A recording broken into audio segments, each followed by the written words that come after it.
guys! Welcome na naman nga sa aking vlog! Another day, another episode na naman ang aming buhay.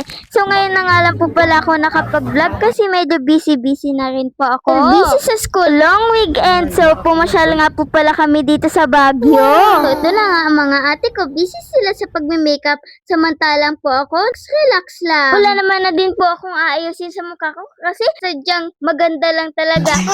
Char!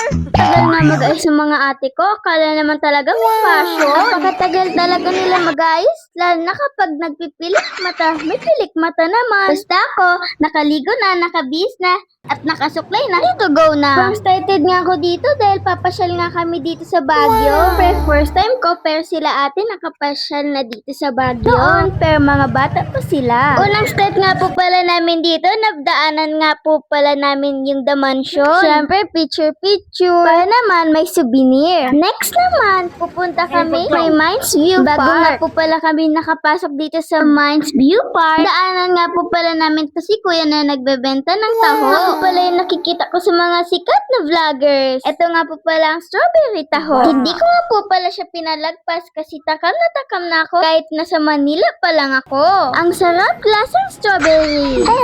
Syempre strawberry flavor na eh. So dito muna kami sa gilid habang inuubos ang aming taho. After nga namin dito, papasok na kami sa may Mines View Park. May bayad po pala dito 10 pesos. 10 pesos for head. Kaya ang ate Amanda na ang magbabayad. Habang naglalakad nga ako guys, iniisip ko nga kung anong meron dito sa Mines View Park. Kasi ang dami-daming tao. Pero guys, daming magagandang attraction dito. Dito yung malalaking dog at di na nga po pala ako nakapag-picture. Kasi guys, nakita ko nga po pala itong kikay na horse. Grabe, sobrang kikay talaga ng horse na to. Imagine nyo, kulay pink ang hair niya. At isa pa, ang daming mga hair clips. At ang daming mga sunflowers sa hair niya. O diba, sobrang kikay niya, girl na girl. At pink na pink ang atake niya. At narinig ko nga si kuya na 50 pesos lang. Pwede na daw sumakay dito at magpa-picture. Ulit ko na kaagad si mami para makasakay dito.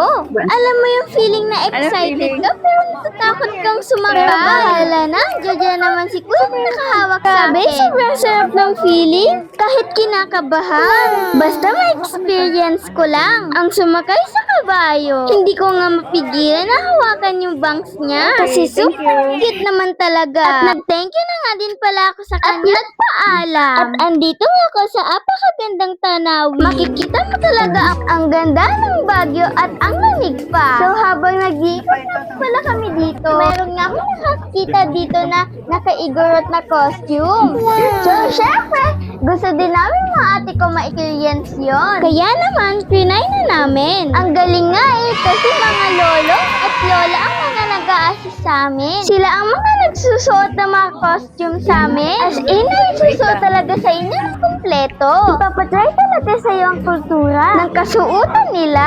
Ang galing nga ng mga lola kasi kahit matatanda na sila, nagtatrabaho pa rin sila. So ito na nga, halos kumpleto na nga ang mga kasuotan namin. So ready na mag-picture-picture? Ito ba? Ang ganda ng costume ko. Gusto ko nga sana iuwi para sa buwan ng wika namin. I'm sure na kapag sinuot ko to, ako ang best in costume sa buwan ng wika namin.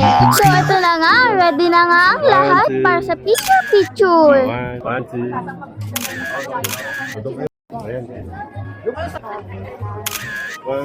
2, 3. 1, 2. Apa? 2.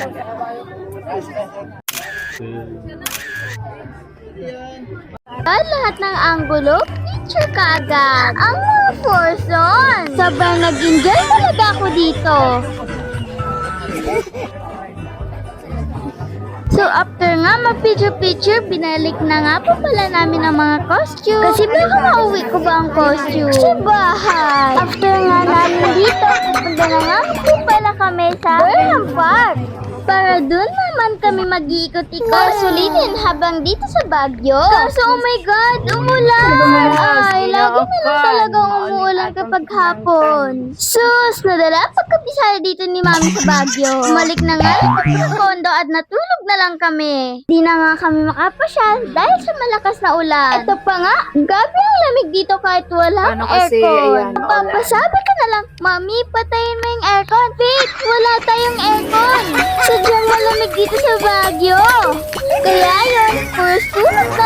dito.